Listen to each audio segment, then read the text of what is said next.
안녕하세요. 저는 올해로 35살이 된 여자입니다. 결혼한 지 1년 만에 현재는 돌싱이 되어 새 인생을 살고 있어요. 벌써 이혼한 지 6개월이 훌쩍 지나버렸네요. 처음엔 어색하고 남들 시선을 신경 쓰며 살았는데, 이제는 너무 후련하고 행복하기만 합니다.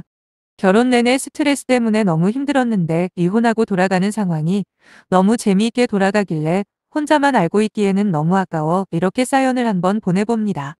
남편과 결혼한 건 제 나이 33이었어요. 아무리 요즘 늦게 결혼하는 게 추세라도 해도 결코 빠른 편은 아니잖아요. 원래 제가 결혼에 대해서는 해도 그만 안 해도 그만이라는 주의라서 일만 하며 지내고 있었습니다. 평생 다른 인생을 살던 성인 남녀가 한 가정을 이룬다는 게 쉬울 리가 없다고 생각한 저는 엄마에게 자주 말을 했죠. 결혼을 안 하고 살 수도 있다고 말이에요. 아무리 좋은 남자를 배우자로 선택한다고 해도 그 사람이 변하지 않는다는 보장도 없고, 또 의견 충돌로 받는 스트레스들이 얼마나 많을 텐데 그걸 감당할 자신이 없다고 하니 엄마는 그런 저를 보면서 제 생각이 틀렸다며 여러 번 설득을 하려 하셨지만 전부 실패를 했습니다. 그런데 제가 한두 살씩 나이를 먹으면서 회사 일에만 치여 살다 보니 진짜 결혼을 못하게 되는 건가 싶었던 엄마가 조바심을 내기 시작하더라고요. 그러다 어느 날엔가 저한테 아는 사람을 통해서 선자리 비슷한 걸 만들어 놨다고 하지 뭐예요. 평소 같으면 바로 거절했을 텐데 이상하게도 그때는 마음이 조금 흔들리길래 한번 져주는 척하면서 그 자리를 나가게 되었죠. 그렇게 저는 전 남편을 만나게 되었고 결국 결혼까지 하게 된 겁니다. 하지만 끝이 좋지 않던 제 결혼 생활의 마지막 때문에 엄마는 그때 자기가 서두르지만 않았어도 최소한 저한테 이혼녀라는 딱지가 붙지는 않았을 텐데 하시며 매번 제게 미안하다고 사과를 하세요. 전 별로 신경 안 쓰는데 말이죠. 소개 자리에 나온 사람은 저보다 2살 어린 연하남이었어요. 사전에 몰랐던 연하남이라는 사실에 저는 그냥 대충 시간이나 때우다 헤어지려고 했습니다. 왜냐하면 전 연하남은 정말 남자로 보이지도 않았거든요. 실제로 살면서 남자친구가 여러 명 있었는데 그중에 저보다 어린 남자는 한 명도 없습니다. 식사 끝나고 제가 먼저 남편에게 말을 걸었어요. 애초에 결혼할 남자를 만나러 나온 것도 아니고 거기다 연하라는 것도 별로 마음에 안 든다고요. 그러니 그냥 이대로 헤어지는 게 어떠냐고 했는데 웬걸요. 남편 역시 저와 같은 생각인 겁니다. 자기 역시 결혼 생각은 딱히 없는 사람이고 자기 부모님이 통사정을 하는 바람에 등 떠밀려 나온 자리라더군요. 그러면서 홀어머니 밑에서 자란 외동이라 그런지 자꾸 결혼을 서두르는데 죽겠다며 자기는 결혼을 서두르고 싶지 않다는 이야기를 하는데 어쩌다 보니 저와 결혼관이 굉장히 비슷한 겁니다. 그리고 대화를 하면 할수록 말도 잘 통했어. 저희는 근처 카페로 가서 마주 앉아 이런저런 이야기를 나누게 되었죠. 어색했던 식사 자리에서보다 오히려 훨씬 많은 대화를 주고받으며 좋은 인상을 남기고 헤어졌는데 그 후로 자연스럽게 연락을 주고받다 보니 어느새 연인 사이가 돼버린 거예요. 그리고 만난 지 6개월이 안 돼서 둘 사이에 결혼 이야기가 오고 가기 시작했습니다. 남편은 저랑 생각하는 게 정말 비슷했어요.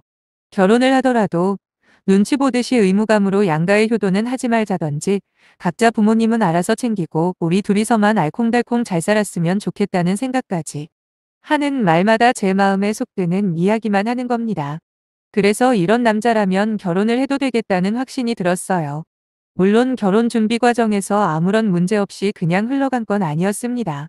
특히 결혼식을 어디서 올리느냐 문제로 시어머니와 아주 작은 트러블이 있었는데 저는 제 결혼을 진심으로 축하해 줄 만한 몇 사람만 불러서 작은 규모로 하고 싶었죠.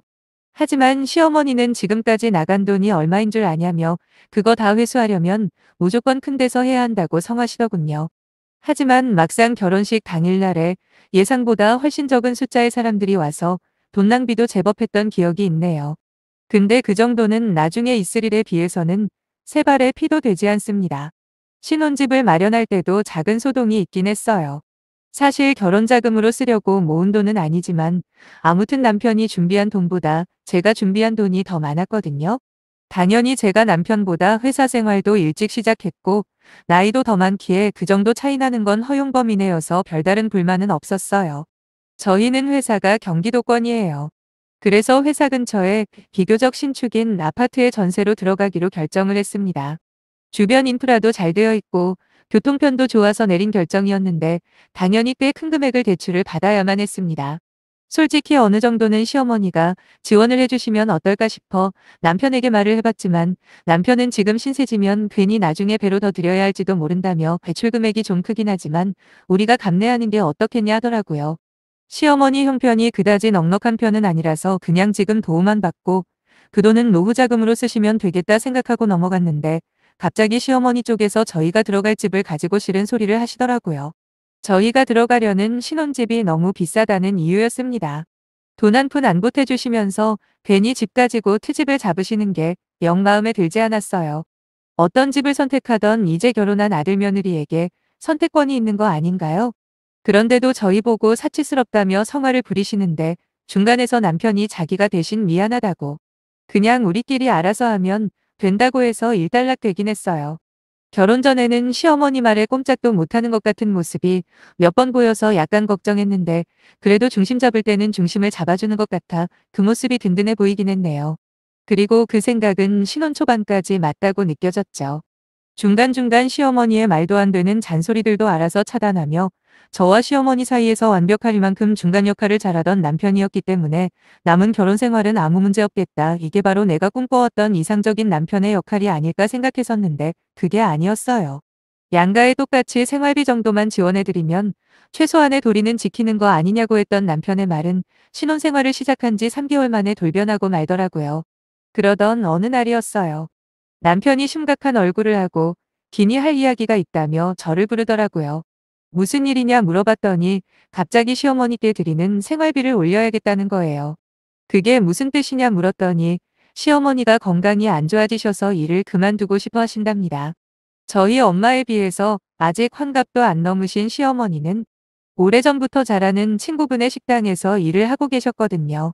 그런데 이해가 안 되는 건 불과 며칠 전에 시가에 찾아갔을 때는 너무도 생생해 보였던 시어머니가 갑자기 몸이 안 좋다고 하는 거예요.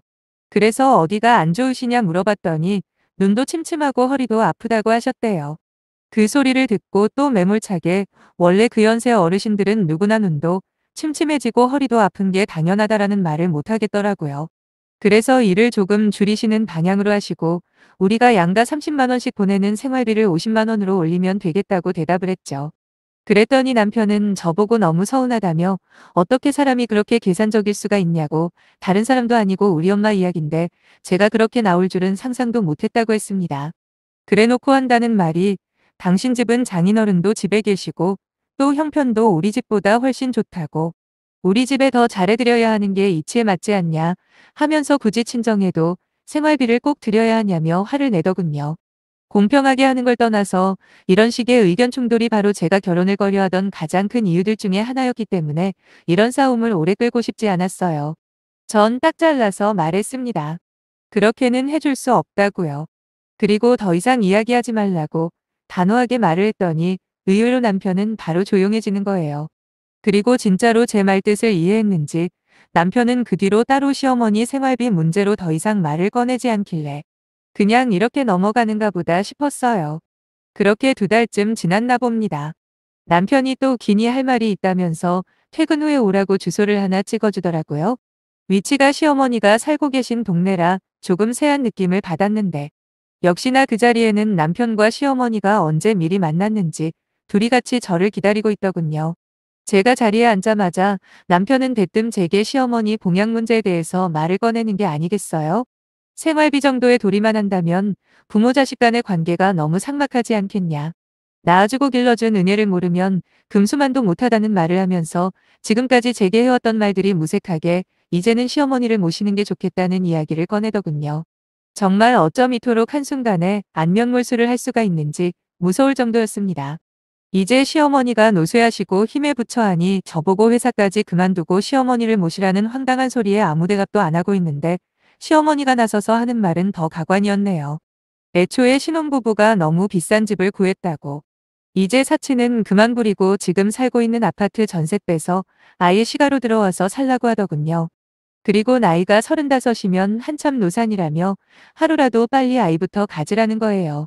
전세금만 뺀다 해도 향후 몇 년간 제가 일해서 벌돈이 수중에 생기는 것이니 그러면 당장 일을 안 해도 먹고 사는 데는 지장 없는 거 아니냐고 저를 설득하려 하시는 겁니다. 게다가 작은 집에 살게 되면 집안일도 할 게 별로 없어서 좋고 그러다 아이가 생기면 번갈아 가면서 아이를 볼 수 있으니 저한테도 충분히 좋은 조건이 아니냐더라고요. 그래도 제가 아무 대답이 없으니 답답하다는 듯이 소리를 지르시며 자기가 집안일도 도와주고 애도 봐준다는데 뭐가 고민할 게 있냐며 큰소리 뻥뻥 치시는데 지금까지 시가에 와서 단 한 번도 편하게 쉬어본 적이 없는데 도대체 무슨 말도 안 되는 헛소리인지. 아무튼 저보고 그렇게 계산적인 애가 왜 정작 중요한 계산은 하지를 못하냐고 궁시렁대시더라고요. 처음엔 그냥 좋게 거절하려고 했어요. 하지만 듣다 도저히 속에서 천불이 나서 못 참겠더라고요. 그래서 곧바로 시어머니에게 한마디 했습니다. 신혼집 전세를 빼겠다고요. 그랬더니 곧바로 시어머니와 남편 얼굴이 밝아지는 게 눈에 보이더군요. 하지만 곧이어 제 입에서 나오는 말들을 듣고는 완전히 난리가 나버렸죠. 전세는 빼겠지만 회사를 그만두지도 않을 거고 시가로 들어가는 일은 결단코 없을 거라고 말했습니다. 그러자 남편이 제 말에 반박을 하면서 그럼 나중에 애는 누가 보고 그 비용은 어떻게 감당할 거냐며 그냥 어머니가 시키는 대로 하자고 하길래 저는 남편에게 넌 좀 닥치고 빠져있으라고 버럭했습니다. 그리곤 시어머니에게 따박따박 제가 하고 싶은 말을 했어요. 전세 빼면 신혼집에 각자 들인 돈만큼 정확하게 나눠서 따로 통장 관리를 할 거고 시가로 들어가는 게 아니라 우리 친정으로 들어갈 거라고요. 저보고 계산적이라고 하니까 제대로 계산해드려야 예의 아니겠냐며.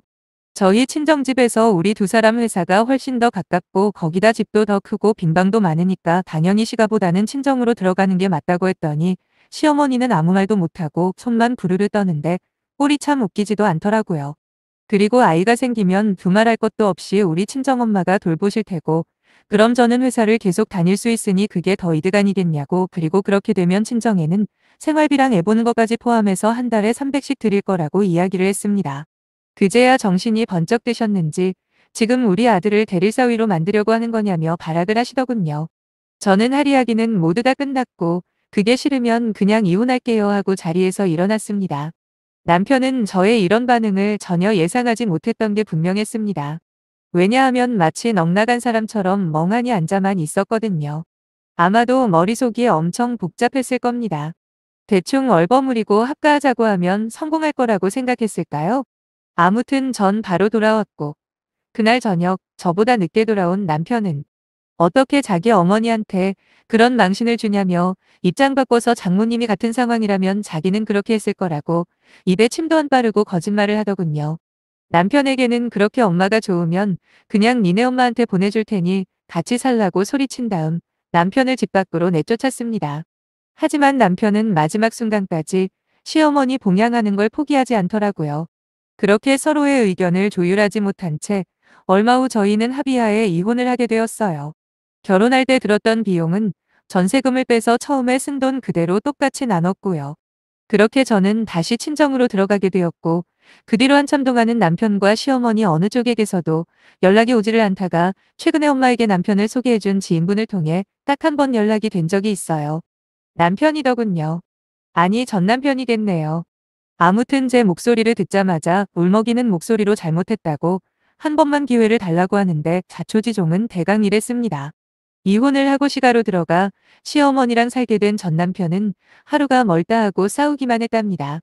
아들 장가 보내놓고 이제 며느리 수발받으며 살 줄 알았는데 다시 아들내미 챙기고 살게 생겼다며 매일같이 뭐라고 하더래요. 그러니 전 남편도 화가 나서 지금 이렇게 된 게 누구 때문이냐 따졌고 서로 책임 문제로 티격태격하다.